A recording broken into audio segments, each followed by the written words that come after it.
여러분, 나라 살림이 4년째 수백조 적자를 냈다는 그런 지표가 나왔습니다.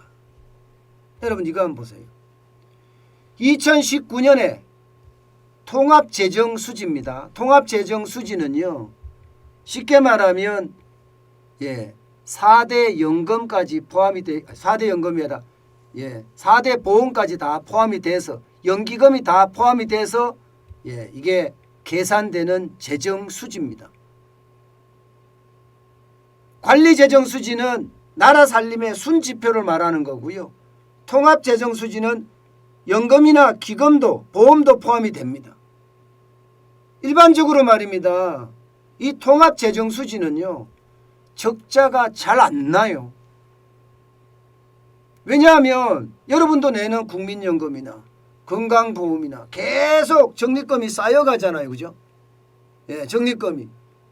얼마 전까지만 하더라도 고용보험도 계속 쌓여갔어요. 박근혜 대통령 때까지만 하더라도 고용보험도 쌓여갔어요.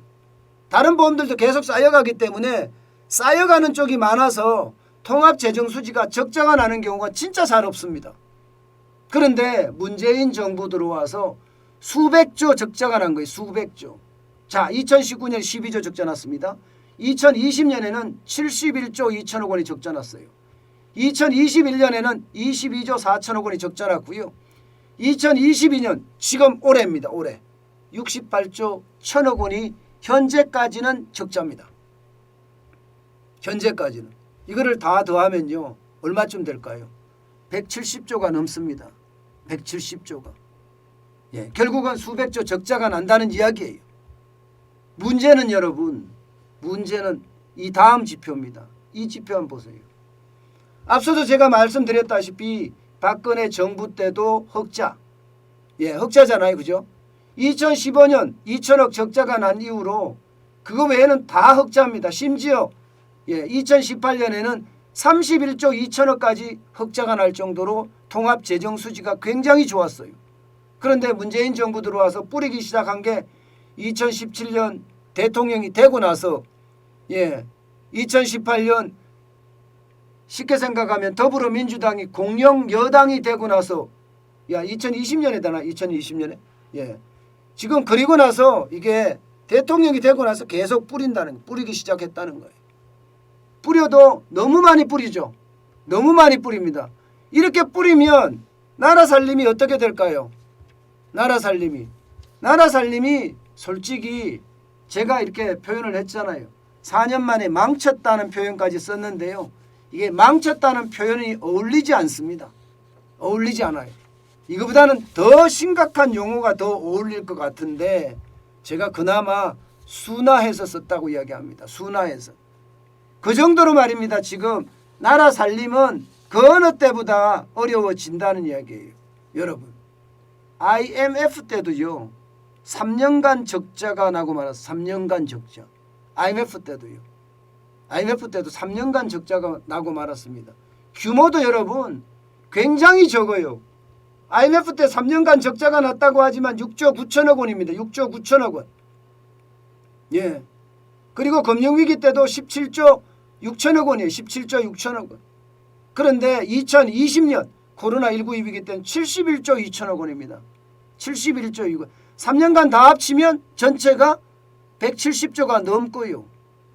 이거를 보면 여러분, 문재인 정부가 얼마나 경제를 망쳤는지, 나라 살림을 망쳤는지 이게 보여줄 수 있는 정확한 지표죠.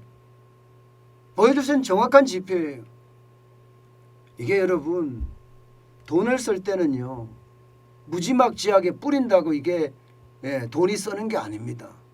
돈을 무지막지하게 뿌릴 경우에 오히려 역효과가 더 많이 나요. 역효과가. 무슨 얘기냐? 돈 뿌리면요, 우리 국민들 그 돈 받아서 바로 쓸 것 같죠? 안 써요.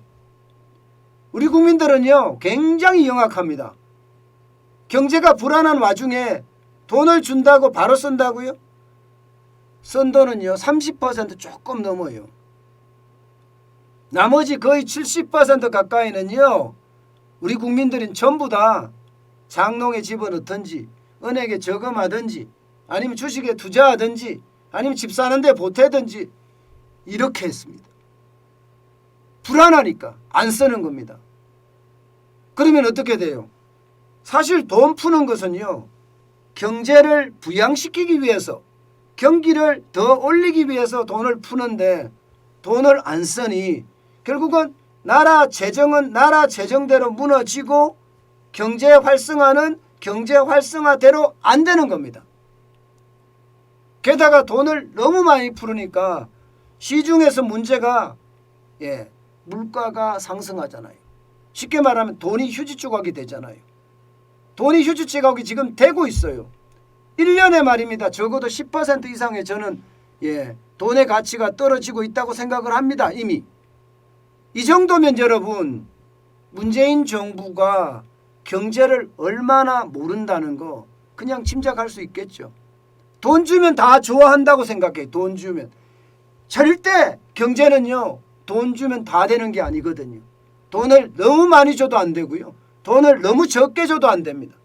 적당량의 돈을 주면서 일을 하게 만들어야 돼요. 일을 하게. 쉽게 말하면 사람들이 일을 해야 되고요. 돈이 일을 해야 됩니다. 그런데 돈이 일을 안 하고요. 경제도 활성화되지 않는다는 뜻이에요. 그러니까 결론이 지금 돈만 엄청나게 풀었습니다마는 그 결과는 지금 최악으로 온다고 하잖아요. 여러분, 이 정도 적자는요, 통합재정수지를 1970년대에 처음 발표를 했습니다. 그런데 1970년대 이후로 최악이라는 거예요. 최악. 여기다가 말입니다, 여러분.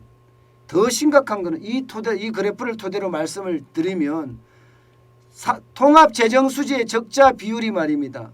2019년에는 0.6%입니다. 통합재정수지의 적자 비율이 2020년에는요 3.7%까지 늘었습니다. 그리고 2021년에는 이게 4.4%까지 늘었어요. 여기에는요 2차 추경까지 계산을 했습니다. 그리고 올해는 추경까지 계산을 하니까 3.2%가 늘었습니다. 그런데 여러분, 1998년에는 얼마나 늘었는지 아세요? 1998년이 IMF 외환위기 때잖아요. 3.5밖에 안 됩니다. 3.5%밖에 안 돼요. 극악한 위기라고 이야기했을 때가 3.5%예요. 2021년에 4.4%고요. 2020년에 3.7%, 2년 연속이에요. 게다가 3년까지 계속 가잖아요. 1981년 올쇼크 때죠. 2차 올쇼크 때 4.3%예요. 4.3%. 2021년에 4.4%니까 이거보다 많잖아요. 1975년 1차 올쇼크 때입니다. 이때가 4.4%예요. 4.4%. 1972년은 4.5%거든요. 2021년이 4.4%까지 됐으니까 지금 대한민국 유사 이래 지금 가장 힘들어지는 그런 상태로 가고 있다는 이야기가 되는 겁니다. 그만큼 말입니다. 나라 살림이 얼마나 망쳐졌는지를 우리는 지금 알고 있습니다. 그만큼 우리 경제가 돈을 뿌리는 것보다가 효율적으로 써야 된다는 사실 또 한 번 일깨워지고 있습니다. 때문에 여러분, 누가 되든 경제를 제대로 챙길 수 있는 사람이 저는 대통령이 돼야 된다고 생각을 해요. 그렇지 않고 지금처럼 이념에 얽매여서 그냥 퍼주기만 한다면요, 대한민국의 운명은요 아마 다음 대통령 때까지가 마지막이지 않을까. 저는 그렇게 생각을 합니다. 그 다음부터는요 최악의 상태를 밟을 거다. 이렇게 저는 짐작을 해요.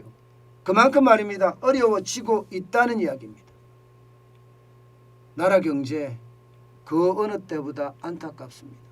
그리고 또 이념에 얽매여서 경제 정책을 편다는 것이 부끄럽습니다.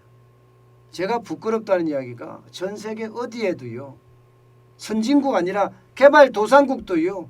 이념의 얼매인 경제정책을 펴지는 않습니다.